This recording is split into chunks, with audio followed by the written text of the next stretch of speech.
La Torah, les mitzvot et l'antidépresseur.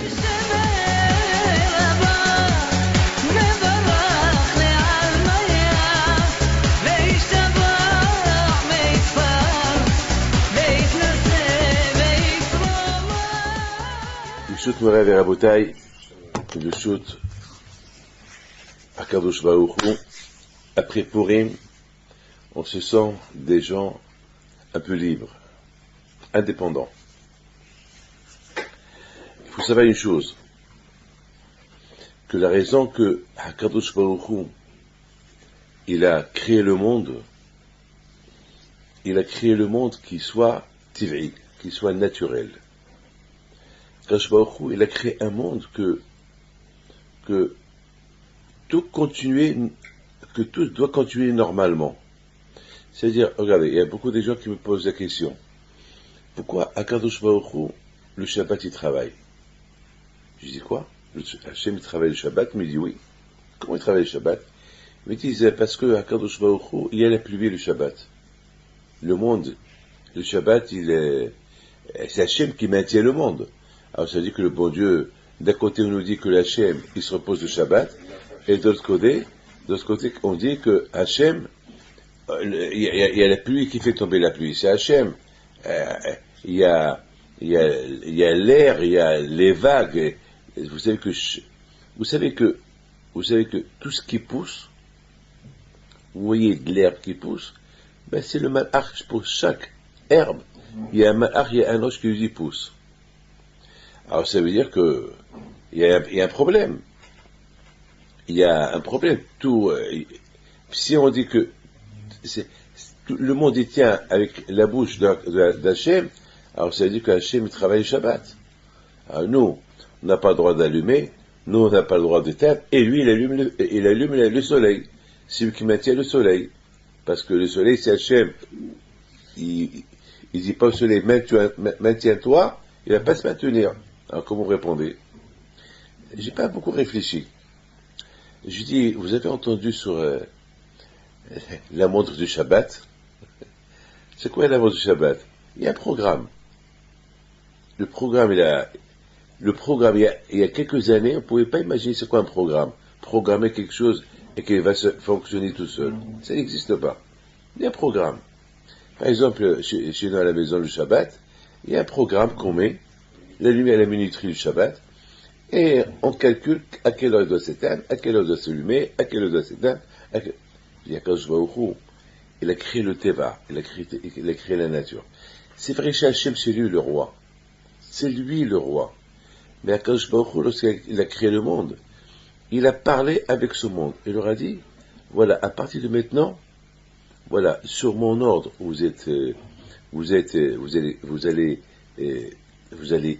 continuer à se maintenir, et le Shabbat, vous continuez.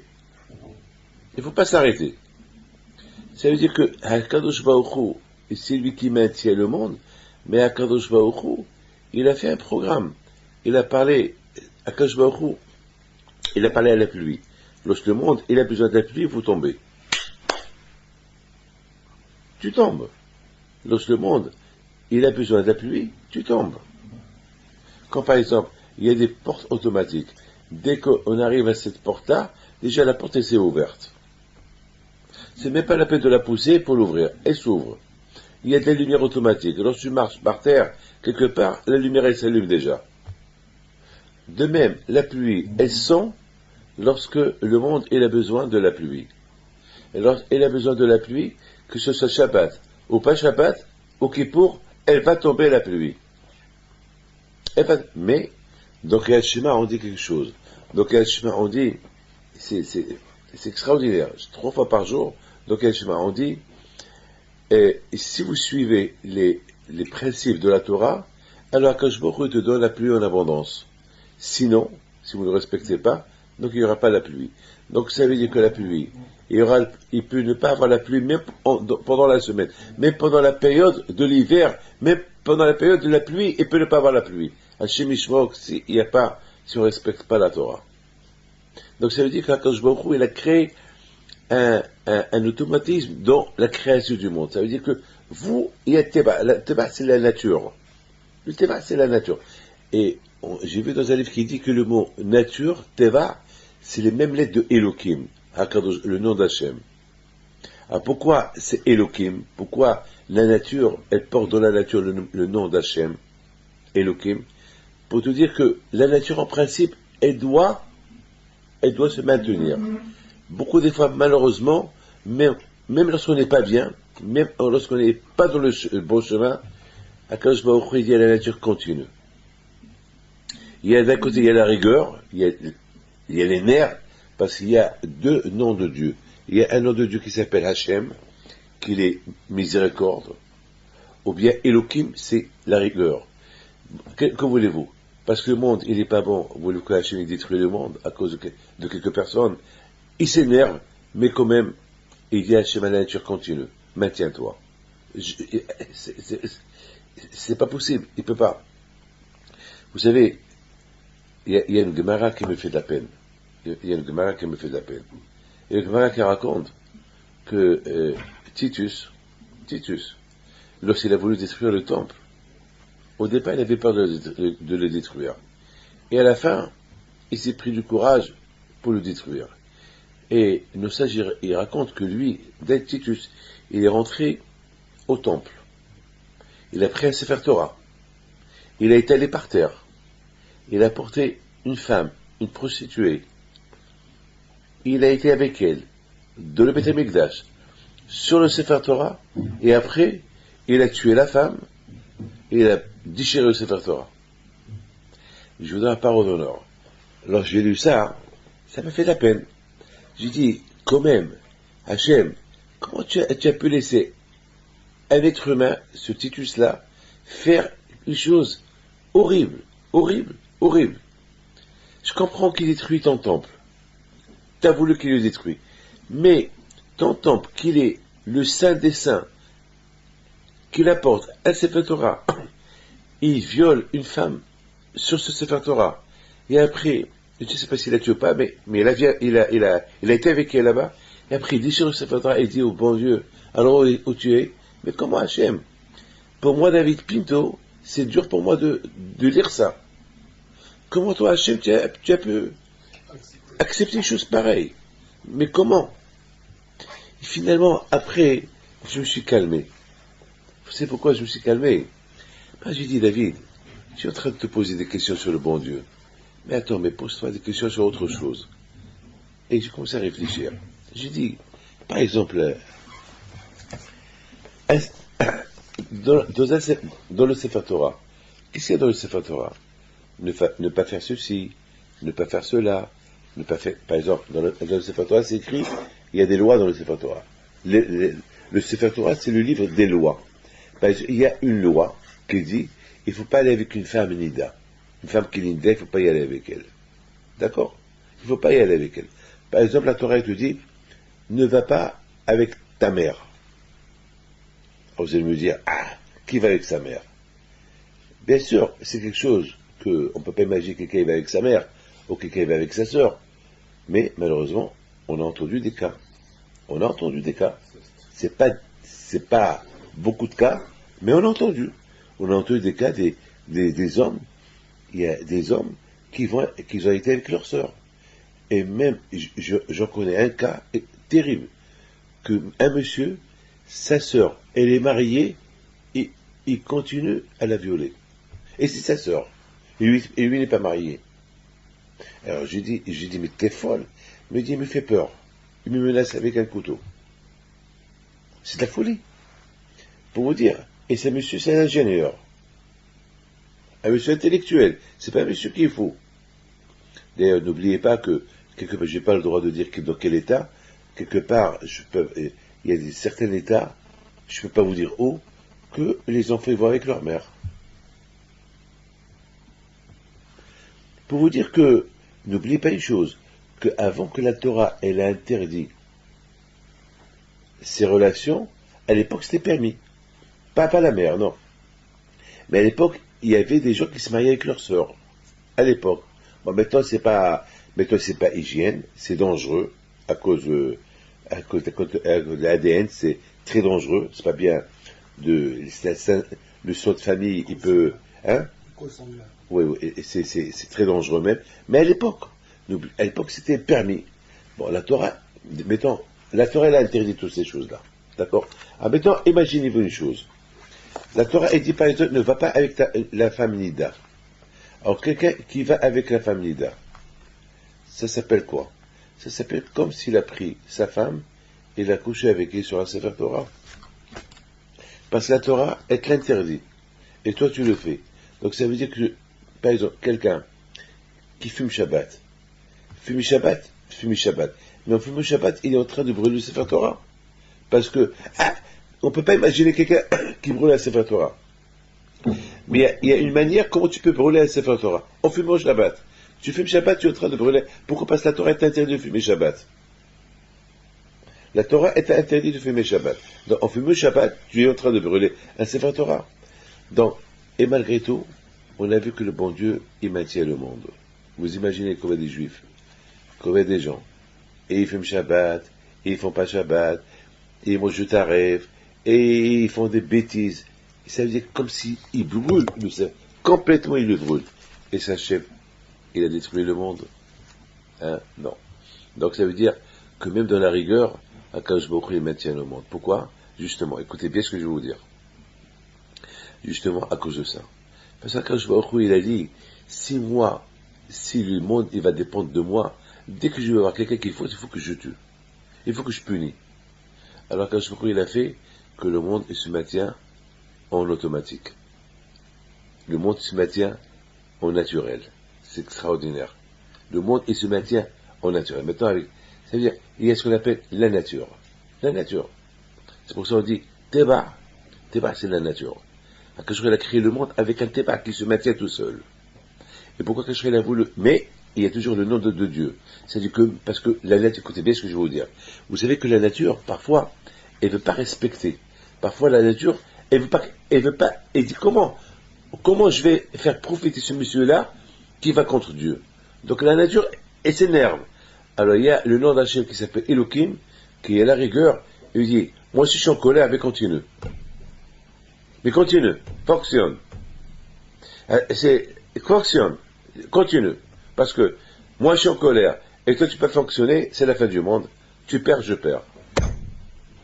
Et finalement, Akadosh Baruch Hu, par cette miséricorde de Akadosh Baruch Hu de maintenir le monde dans cet état de rigueur, grâce à Dieu, il y a parfois Akadosh Baruch Hu, il a ce qu'on appelle, il a un plaisir. Parce que de temps en temps, il voit un homme qui fait teshuva. Pour un juif qui fait teshuva, un juif qui retourne à la religion, quelque part Akadosh Baruch Hu, il est heureux, il est content. Donc quelque part Akadosh Baruch Hu, il a une joie quelque part, il a une joie. Ah maintenant, vous comprenez très bien pourquoi maintenant, parce que maintenant nous sommes dans les parachutes de la construction du Mishkan. Vous savez que le Mishkan, il avait une idée. Le Mishkan, c'était pas, parce que le Mishkan, c'est le tabernacle. Le tabernacle, c'est nous, à Israël, qu'on l'a construit. Alors maintenant, quelle est la raison qu'on l'a construit? Il doit y avoir une raison. Maintenant, vous savez, la première chose qu'elle a fait Moshe, la Bénon, Vayakel, il a réuni tous les Juifs. Et pour leur parler du tabernacle. Il les a tous réunis pour leur dire, voilà, chacun de vous, il doit apporter un don pour, parce que vous avez fait le veau d'or, parce que c'est la paracha du veau d'or, vous avez fait le veau d'or, maintenant, parce que les Juifs, ils ont fait le veau d'or, quand même, c'est grave ce qu'ils ont fait les Juifs. Est-ce qu'ils ont besoin du veau d'or? Ils reçoivent la manne chaque matin. Chaque matin, ils sont là. Chaque matin, ils ont à manger. Qu'est-ce qu'ils ont besoin du veau d'or? Il faut savoir que les Juifs, à l'époque, c'est pas comme qu'ils disent les Farshim, les commentaires, ils expliquent. Il faut pas croire, ne prenez pas ça à la légère, que les Juifs, ils étaient idolâtres. C'est que les Juifs, ils disaient, mais c'est pas possible de prier face à face à Dieu. C'est pas possible. Dieu, c'est quelque chose de intouchable. Alors, au moins, on prie par l'intermédiaire de quelque chose. C'est ce que on va créer un Dieu, qui nous représente quelque chose de terre, quelque chose qui ne faute pas. Par exemple, ils ont créé. Vous vous n'êtes pas posé une question. Pourquoi ils n'ont pas apporté un veau? Pourquoi ils n'ont pas apporté un veau? Et dire au veau, c'est un autre Dieu. Comme il y a beaucoup comme par exemple, je sais pas, il y a beaucoup des États qui vénèrent les animaux. À l'époque, ils vénéraient les animaux. Bon, je ne vais pas rentrer dans les détails. Mais pourquoi ils n'ont pas pris un veau et dire, voilà, toi, tu seras entre nous et Dieu? La différence entre un veau au nord et un veau qu'ils ont créé est une grande différence. Vous pouvez me dire c'est quoi la différence? La différence, c'est que un veau qu'ils vont créer, c'est un veau qui va être manipulé que par eux. Et c'est un veau qui ne peut pas faire des dégâts. Parce que c'est un veau qui est, comme par exemple, tu crées par exemple une boîte. Cette boîte, elle est là. Elle est inoffensive, cette boîte. Parce que c'est toi qui l'as fait. Elle n'a pas de vie. Mais un vrai veau, il a une vie. Un vrai veau, il peut marcher. Il fait des besoins. Il peut casser. Il peut te frapper. Il peut devenir fou. Non, il peut pas avoir un Dieu, qui va les présenter devant Dieu, qui n'est pas normal dans sa tête. Tu sais, il peut avoir la choléra, il peut avoir je sais pas moi, il peut avoir une maladie. Ils ont voulu quelque chose qu'il est ma'aseh eloheim, quelque chose qu'il est fait made, comme on dit made in China, made in France, made by Jewish. Voilà, quelque chose, voilà, qui est muable. Et lui, il va les représenter devant Dieu. C'est-à-dire que lui, parce que lui, il est inoffensif. Alors lui, il peut dire à Dieu, ils veulent ça. Mais c'est que l'erreur qu'ils ont fait, c'est que Hachem ne veut pas ça. Hachem, il veut un contact direct avec toi. Il ne veut pas un contact indirect avec quelque chose d'inoffensif. Il veut un contact direct. Lorsque vous allez au Maroc, vous allez au cimetière, vous allez pèleriner tzadikim, vous n'avez pas le droit de prier au tzadik, à la tombe. Ça s'appelle de l'idolâtrie. Si vous priez à la tombe, vous priez bisrout par le mérite de celui qui est enterré ici. Bisrout, celui qui est enterré ici. Hachem, donne-moi. Hachem, donne-moi. Mais pas, on ne prie pas à la tombe. Ben, c'est péché, c'est de l'idolâtrie. Maintenant, vous comprenez que les Juifs de l'époque, c'est ce qu'ils ont voulu faire. Ils ont voulu un intermédiaire entre eux et Hachem. Mais Hachem n'était pas d'accord. Mais imaginez-vous l'horreur de ce qu'ils ont fait. Hachem s'est énervé, il leur a dit, mais attends, il y a 2 mois, je vous ai donné la Torah, et je vous ai dit, il ne faut pas qu'il y ait quelque chose entre moi et vous. Et c'est ce que vous faites. Alors comment ils sont arrivés à faire ça? Attends, mais le bon Dieu les a avertis. Il les a avertis. Alors la raison, elle est simple. Vous savez c'est quoi la raison?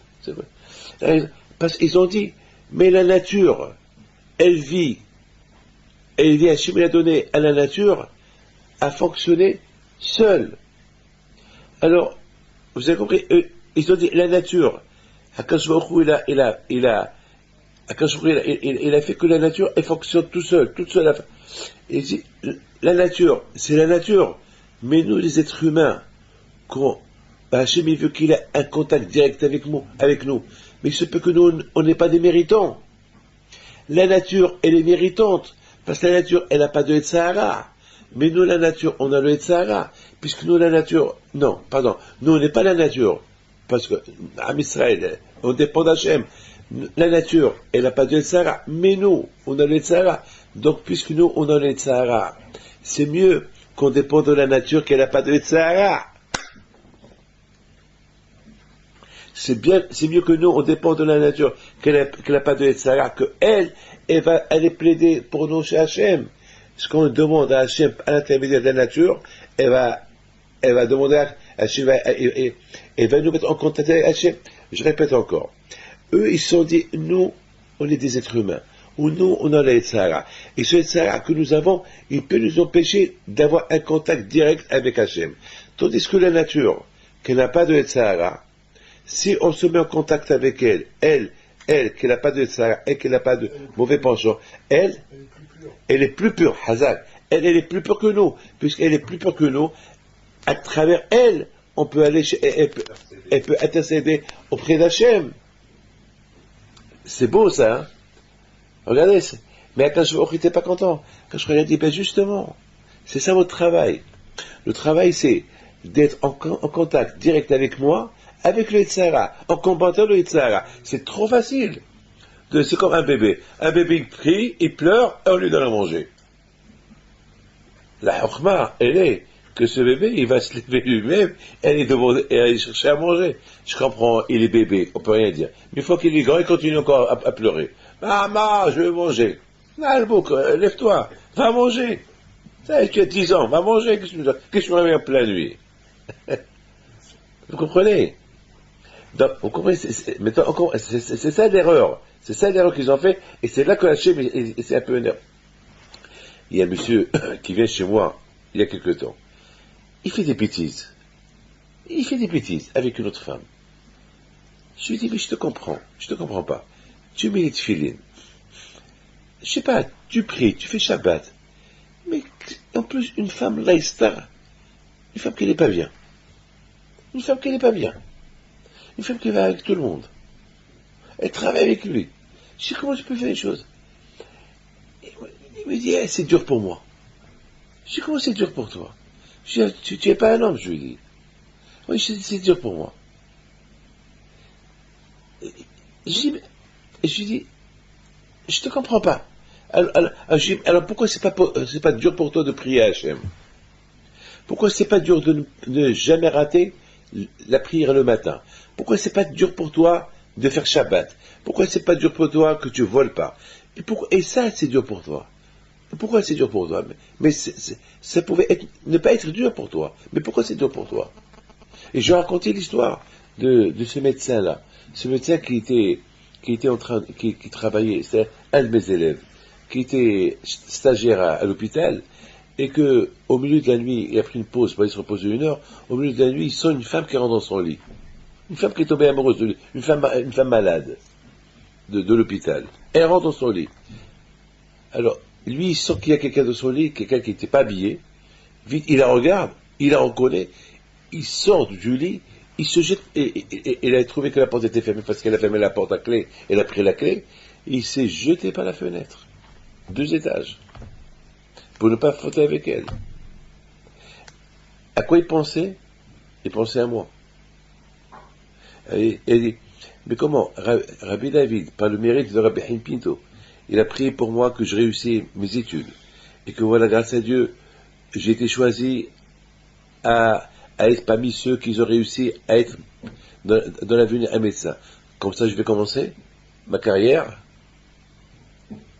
Et c'est un garçon qui était pur. Il n'a jamais touché une femme. Et c'est là, il a eu ça. Alors, José Baruch Hashem, il est marié, il est grand-père, il a tout. Et chaque fois que je le rencontre, je lui dis, raconte-moi ton histoire. Je lui dis, mais tu n'as pas eu peur que tu meurs en se jetant par la fenêtre, 2 étages? Il m'a dit, je voyais Hachem. Je voyais que Hachem. Je voyais que Hachem qu'il m'aide. Pour ne pas faire cette faute-là. Parce qu'à un moment donné, il m'a dit que j'avais envie de faire la faute. C'est un garçon, un jeune homme, et avec toutes ses forces. Et cette femme, elle s'est maquillée, elle sortait du parfum. Ça veut dire que toutes les choses de quoi être attiré pour aller avec elle. Voilà. Voilà. Je lui dis, et comment? Et toi, tu dépends de ton Yetzirah. Comment tu peux faire une chose pareille? Mais tu es fort. Quand tu me dis que tu ne peux pas? Je dis, et moi, regarde avec ma barbe, tu crois que moi c'est facile pour moi d'être rabbin? Tu crois que c'est facile pour moi?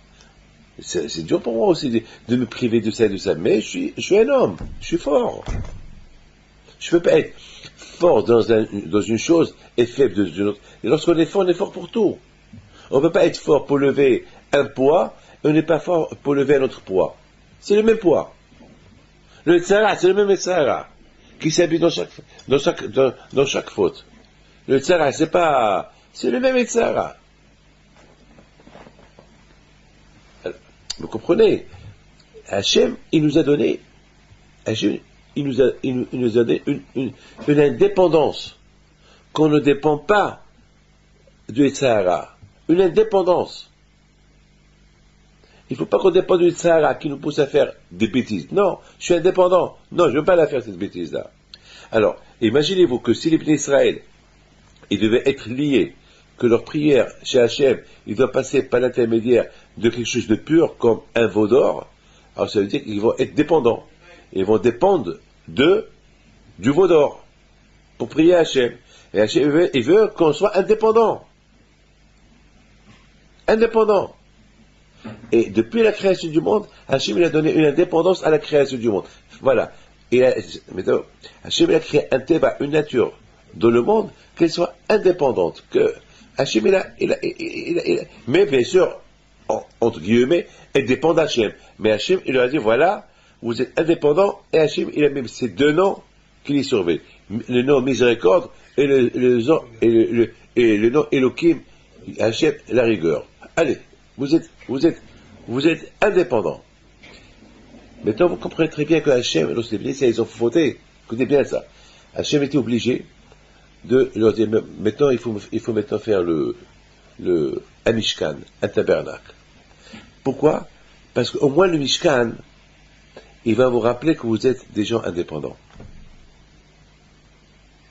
Il va vous rappeler que vous êtes, pourquoi?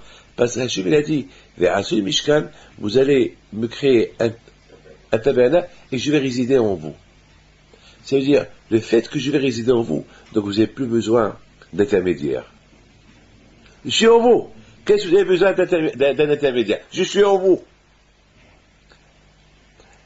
Par exemple, utilisez la fourchette et le couteau.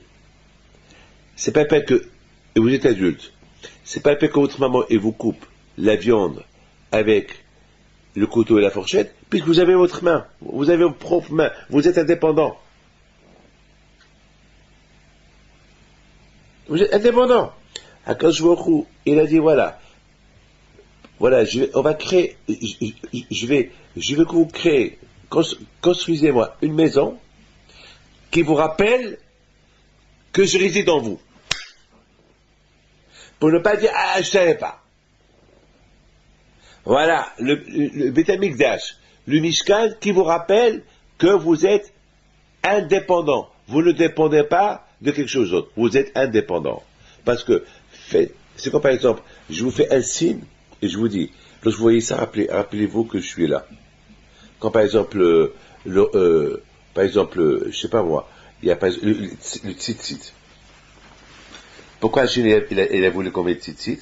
Parce qu'il nous rappelle. Il nous rappelle qu'il y a les mitzvot à faire. Alors tu peux pas dire, hein, voilà, tu te rappelles. Pour ceux qui ne sont pas été à Escadin, le matin ils ont un tzitzit. Ah, maintenant, on voit dans la paracha, c'est beau ce que je vais vous dire. La première chose que Moshe Rabbeinu, il leur parle, il les réunit pour leur parler de l'indépendance, être dépendant et être indépendant. Alors, comment? En leur disant, maintenant il faut un Mishkan. Un Mishkan qui va vous rappeler que vous n'êtes pas dépendant, vous êtes indépendant parce qu'Hachem, il a été dans vous. Vous n'avez pas besoin du soleil, que vous priez au soleil, que lui, il va vous relier avec Dieu, ou vous allez prendre un arbre, ou un veau d'or, qui va avec Dieu, vous êtes indépendant. Qu'est-ce que Moshe Rabbeinu, de quoi il leur parle? De quoi il leur parle? Du Shabbat. Alors, le but, c'est il les a réunis pour leur parler de quoi? Pour leur parler de quoi? Pour leur parler du Mishkan. Oui ou pas? Il leur parle du reste du Shabbat, et c'est après qu'il leur parle de la construction du Mishkan. Alors pourquoi? Tout le but de cette réunion, il a réuni tous les Juifs pour leur dire, voilà, j'arrive du ciel, j'ai étudié la Torah avec Hachem, et Hachem vous a pardonné toutes les fautes, la faute du vaudor que vous avez fait, et maintenant vous allez être indépendant en construisant un Mishkan, ils vont vous rappeler que vous êtes indépendant. Alors quoi? Alors voilà, au lieu qu'il leur parle de ça, de quoi il leur parle? Du Shabbat. Shabbat. Ah, pourquoi? Je pense que, écoutez bien ça, et hier, on a parlé, c'était cette semaine, on a fait la fête de Purim. On a posé la question. On a dit pourquoi on doit se saouler. Depuis quand on doit se saouler? Depuis qu'on la Torah, elle te dit qu'il faut se saouler. D'ailleurs, hier soir, vers minuit, mes enfants, ils m'ont appelé de Lyon, et ils étaient saouls. Rabbi Raphaël, et ils étaient saouls. Ils ont commencé à m'imiter comment je fais les brachot aux gens.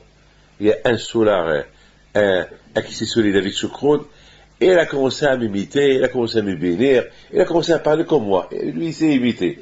Et il aimait Sarkozy, il aimait tout le monde. Et il a un don, il imite. Mais vraiment, hein, celui qui l'entend, ah ben, vous savez, il peut faire de l'argent au téléphone, hein, en passant par mon nom, et il va dire aux gens, envoyez-moi, il faut lui envoyer. Il peut se faire de l'argent. Bon, j'espère qu'il ne le fait pas. Mais pour vous dire, mais c'est pour rime. Mais depuis quand vous avez entendu que nos sages, ils disent, ah, pour rime, il faut se saouler. Le contraire, la Torah, elle veut pas qu'on se saoule. Parce qu'on se saoule, on perd contrôle, et c'est dangereux. Aussi, vous savez, l'année dernière, il y a un groupe qui s'est saoulé, ils ont pris la voiture.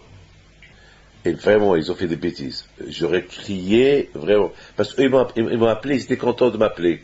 Ils m'ont raconté que la police les a arrêtés, et ils étaient en train de chanter avec la police, et la police s'est énervée. Ils les ont tous embarqués, et ils ont commencé à dire, ah ouais, Jaïd, ah oui. Ils priaient à la Pinto. Ils ont commencé à... Ils chantaient Rabbi Pinto. Au même moment, la police, ils ont reçu un ordre, parce qu'il y avait un braquage quelque part, donc ils devaient les lâcher pour aller ailleurs. Ils ne savaient pas quoi faire. Alors la police, le contrôle, a dit, bon, mais t'en peux pas. Vous êtes obligés, parce que vous êtes les seuls à côté du coin, il y a là-bas, il peut y avoir un meurtre, il faut vite aller.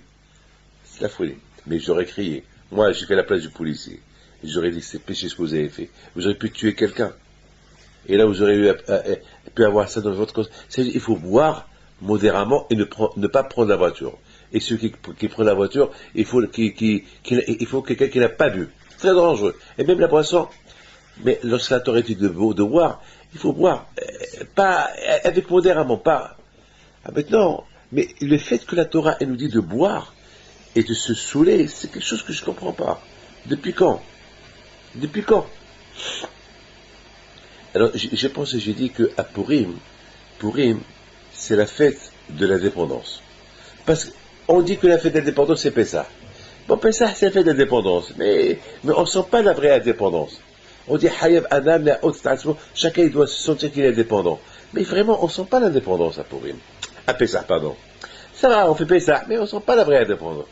Moi, je dis que toute l'année, on ne sent pas l'indépendance physique, une dépendance morale, une vraie indépendance. Je pense que le seul jour où on se sent, la seule façon de se sentir indépendant, c'est la personne, elle se saoule un peu, elle boit un peu de vin. Il se lâche un peu. Beaucoup de fois, je suis invité chez des gens. Je suis invité chez eux. Et au départ, tout le monde est calme, tout le monde ne parle pas, tout le monde nous regarde avec respect. Et dès qu'on boit un peu, ça part. Ça y est, un peu de vin, ça rend tout le monde décontracte. Hachem, il veut qu'on sente c'est quoi l'indépendance. De même façon que lorsqu'un homme, il boit, même s'il est pauvre, il est pauvre, avec plein de problèmes, tu lui donnes un peu à boire, il devient indépendant dans la tête. Ça veut dire, il devient équilibré. On dirait qu'il est riche. Il y avait une fois un soulard, il s'est saoulé. Et son fils, il a eu honte. Son fils, c'était le président de la communauté. Il a vu la façon comment il s'est saoulé. Il a eu honte. Il était dans la boue. Il a eu honte. Il a pris, il l'a enfermé dans une chambre. Il a dit comme ça, Zamak, pour le priver de la boisson. Et un jour, le président, il sort de la synagogue, et il voit un soulard dans la rue. Il a eu peur, il a cru que c'était son père. Il était entouré dans la boue. Il a cru que c'était son père. Il va vers lui, il voit que c'était pas son père, c'était un autre. Il dit, tiens, je vais appeler mon père pour lui faire montrer un exemple, que lorsque lui, il se saoule, voilà comment il est. Il va chez son père, il appelle, il dit, mon fils, viens avec papa. Ah, ça, tu me libères. Non, je te montre quelque chose. Quoi? Viens avec moi. Il le prend et lui dit, tu vois, mon papa, lorsque tu te saoules, voilà comment tu es. Waouh, le père, il voit, c'est pas possible. Il va vers le soleil, il lui dit, dis-moi, quelle marque de vin tu as bu? quelle marque de Natchez? Le fils, il dit, ah, papa, moi je veux que tu prends exemple et tu veux qu'on boit. Pour vous dire que lorsqu'on boit, on devient indépendant. Quand je vois au coup, la famille, ils ont voulu qu'à Pessah, qu'à Purim, lorsqu'on boit, et lorsqu'on se sent indépendant, on dit n'importe quoi, et on chante, Hachem il veut nous dire, ben comme ça il faut être. Parce que Haman, il a voulu le rendre dépendant, parce que malheureusement, avec les fautes qu'on fait, malheureusement, on dépend de tout le monde. Malheureusement. Le seul jour qu'on ne va plus être dépendant de personne, le Mashiach il va venir. Le Mashiach il va venir, il y aura une indépendance totale. On ne va plus être soumis sous la pression de personne. Sous la pression de personne, on sera Hashem Echad ou Shmo Echad. On va dépendre que de HaKadosh Baruch Hu. Mais on va aboutir à une indépendance extraordinaire. On ne va plus nous voir, il n'y aura plus d'antisémitisme. Il y aura plus, ça sera l'indépendance, c'est tout. Alors maintenant, on nous rappelle Haman. Haman qui a voulu exterminer tous les juifs. Ça veut dire que tous les juifs, ils dépendaient d'un homme. Un homme qui s'appelle Haman. Et ce Haman-là, il a décrété tuer tous les juifs. Il a décrété tuer tous les juifs. Il aurait pu réussir si Hachem ne l'aurait pas rendu. Il n'aurait pas annulé sa pensée. Et grâce à la teshuva que les juifs ils ont fait, on a fait cette teshuva qui nous a donné une indépendance, qu'on ne dépend plus de Haman, et que, grâce à Dieu, on est là aujourd'hui. Donc, à Purim, on se saoule pour que chacun de nous, il apprend la chose suivante. Regarde comment l'homme, il peut dépendre de quelqu'un qui peut l'exécuter, qui peut décider pour lui de le tuer. Tout le peuple juif, tout Am Israël, il dépendait de Haman. Alors maintenant, à Purim, qu'est-ce qu'on fait? On boit. Lorsqu'on boit, on se sent une indépendance. Pour rappeler à l'homme, eh bien, c'est comme ça qu'il faut être. Indépendant du Yetzirah, indépendant de tes envies, mauvaises envies. Indépendant. Quand maintenant, tu te sens indépendant, comme ça, il faut. Tu dois te sentir indépendant de tout le monde. De tout ce qui. Et sentir que tu dépends que de Hachem. Indépendant du Yetzirah et dépendant de HaKadosh Baruch Hu. Comme la nature. Comme la nature. Hazak ou Baruch. Donne-moi tes mains. Voilà. Comme la nature. Qu'elle dépend que de HaKadosh Baruch Hu. C'est comme ça que, c'est de là il faut arriver. Ah, maintenant vous comprenez Shabbat. Shabbat, on voit que tout le monde travaille. C'est-à-dire que chacun il dépend de l'argent. Les gens ils travaillent Shabbat, ils dépendent de l'argent. Shabbat, HaKadosh Baruch Hu, il veut que l'homme il ait un bitachon. C'est quoi le bitachon? La foi. Je compte sur toi, Hachem. Il n'y a que toi, HaKadosh Baruch Hu. Je dépends que de toi. C'est la raison pourquoi Moshe Rabbeinu, la première chose qu'il leur a dit, fait comme mitzvah, il leur a dit, hé, juifs, vous avez voulu dépendre, vous n'avez pas voulu être indépendant et prier directement à Hachem. Vous avez voulu dépendre de la nature qui dépend d'Hachem, pour vous relier avec Hachem. C'est pour ça que je suis énervé contre vous. Parce que vous avez fait le veau d'or. Alors maintenant, Hachem, si vous voulez construire ce Mishkan qui va vous rappeler que vous êtes des gens indépendants, que Hachem va résider en vous, ça commence par Shabbat. Que Shabbat, c'est le seul jour dans la semaine qui vous apprend à être des gens indépendants. Comme que la nature, le Shabbat, elle continue à fonctionner, et continue indépendante de HaKadosh Baruch Hu, mais indépendante de elle-même, mais elle dépend de HaKadosh Baruch Hu, et elle est indépendante, elle continue à s'exercer, même le Shabbat, alors, c'est la minuterie. Alors, comme ça, vous, Am Israël, il faut être indépendant de votre Yetzirah et dépendant que de HaKadosh Baruch Hu. Et pour vraiment montrer cette rigueur d'être dépendant d'Hachem et indépendant de tout, en respectant le Shabbat. Le Shabbat. Le Shabbat, il ne faut pas avoir peur.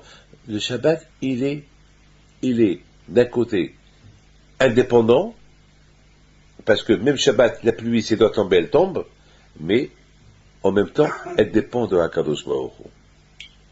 C'est-à-dire que HaKadosh Baruch Hu, ce qu'il veut de nous, à travers le Shabbat, on devient indépendant, c'est-à-dire indépendant de ne pas faire des mauvaises choses, indépendant, dépendant d'Hachem pour écouter ce que Hachem il veut et que, pardon, et de notre côté, et ça nous libère.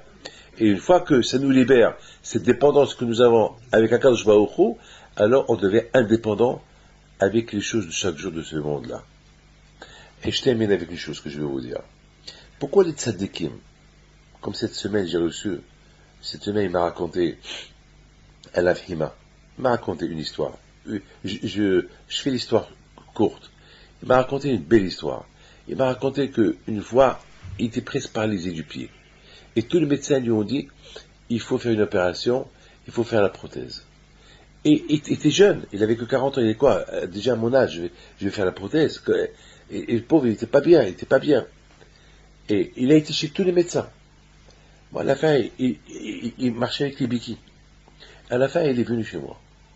Il m'a dit, Rabbi David, voilà, je dis, écoute, mon fils, s'il faut faire l'opération, il m'a dit, Rabbi David, justement, si je suis venu chez vous, c'est parce que je veux pas faire l'opération. Je veux pas dépendre de la béquille.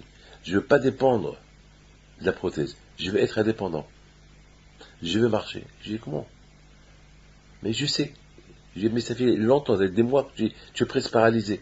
Je sais. Et les médecins lui ont dit, s'il ne fait pas cette opération, que Dieu préserve, il risque vraiment la paralysie. Je dis, qu'est-ce que tu veux? Je dis, Rabbi David, moi je veux une chose. Je veux que tu me fais une bracha, bisrout Rabbi Pindo. C'est de la folie. Moi, je vois devant moi un monsieur qui me demande une chose impossible. Je ne sais pas quoi lui dire. Je l'ai pris pour un fou. Je dis, est-ce qu'il est fou, il n'est pas fou? Je dis, vraiment, c'est ce que tu veux? Il me dit, c'est ce que je veux. Il m'a dit, Rabbi David, je sors de chez vous, je rentre chez moi, je jette les béquilles. Vous croyez à ça? Vous connaissez la Fima? Ben, bien sûr. Ben, allez-y chez lui qui vous le raconte. Je le regarde. Je vais lui dire, alors fais-moi une bracha.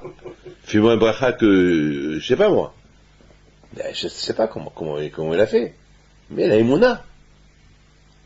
Ça veut dire qu'il voulait être indépendant. Il voulait pas dépendre des personnes. Là, il a dépassé un stade. Il a dépassé un stade que, je sais pas. C'est pas chacun qui l'a à ce niveau-là. Et ben, c'est ce qu'il a fait. Il rentre à la maison. Il monte chez lui. Sa femme lui dit, alors, qui s'est dit Rabbi David? Rabbi David, il sait que dès que j'ai reçu sa bracha, parce qu'il m'a dit, va mais il sait que dès que j'arrive à la maison, je jette les béquilles. Et les voilà, bam!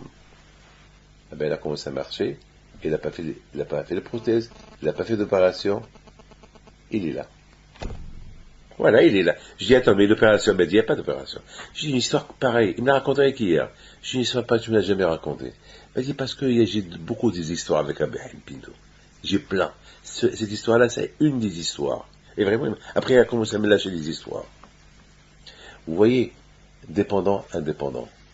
Dépendre d'Hachem. Celui qui dépend d'Hachem, c'est lui le vrai indépendant. Mais celui qui cherche son indépendance, sans l'aide d'Hachem, il devient prisonnier. Il devient prisonnier du Tzahara. Et c'est ça la paracha de Vayakel. Vayakel, c'est l'union. Si on veut réussir, on doit être Vayakel, tous unis. Lorsqu'on est tous unis, nous tous, on est indépendants. Pourquoi? Parce que chacun dépend de l'autre. Parce que chacun il est de l'autre. Avant que tu me demandes, je te donne. Je pense déjà à toi. Avant que tu me demandes, je te donne. L'union. Je sais ce que j'ai besoin, tiens. C'est extraordinaire. Lorsqu'on est unis, on est indépendant. C'est vrai, on dépend les uns les autres, mais cette dépendance de les uns les autres, elle est collective. C'est comme moi, je dépends de mes mains. J'ai besoin de mes mains. Je dépends de mes yeux. Si j'ai les yeux là, ils sont fermés, je ne peux plus voir. Donc c'est ça. On est dépendant et indépendant. Lorsqu'on est dépendant les uns les autres, ça s'appelle indépendance. Ça s'appelle l'union. Ça s'appelle l'union. L'union, ça s'appelle l'union.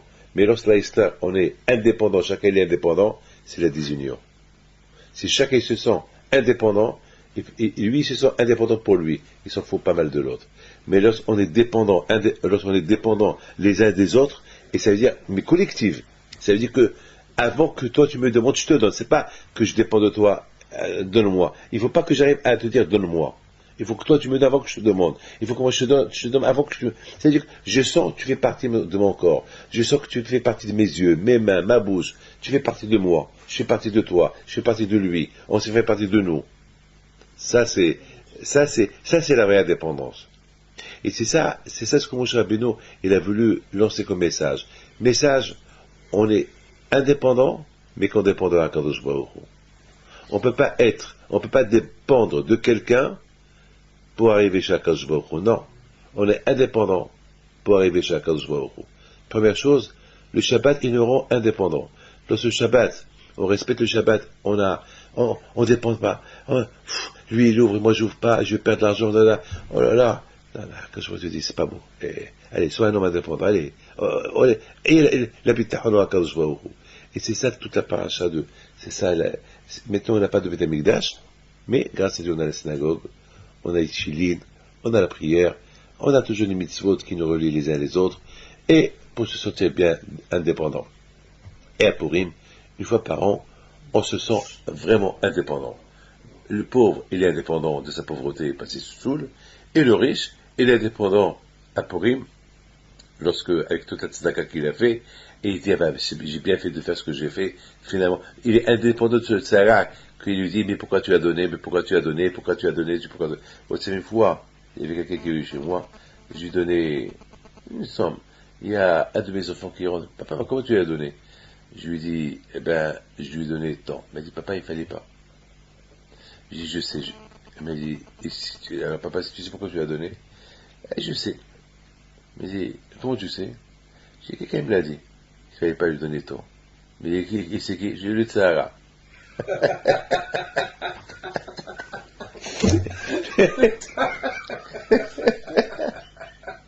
Il y a déjà un pour toi qui m'a dit, il faut pas lui donner. C'est le Sahara. Il m'a dit, il faut pas lui donner. Mais je l'ai pas écouté, je lui ai donné. Vous comprenez? C'est ça. Il faut être indépendant. Parce que l'Israël, tu dis, ne donne pas. Alors, ça veut dire, je dépends de l'Israël. C'est ce qui veut dire combien je donne. Il faut que je sois indépendant. Il faut que moi je décide combien je donne. Et ça, Hachem, il décide avec moi combien il me donne. Le contraire, il me donne ce que je veux, Baruch Hachem. Et s'il me donne, est-ce qu'il me donne la moitié du souffle? Non, Baruch Hachem. Voilà, mes enfants. Que le bon Dieu vous protège. Que Hachem vous donne la santé, la parnassa, la bracha. Que Dieu fasse que vous ne soyez pas dépendant des autres. Que vous soyez indépendant, dans la joie, dans la prospérité, dans la parnassa. Et Hachem, que je vous protège de Enara. Et tous ceux qui nous écoutent, on leur souhaite une bonne fête à l'approche de Pessah. Et que Hachem vous protège. Amen.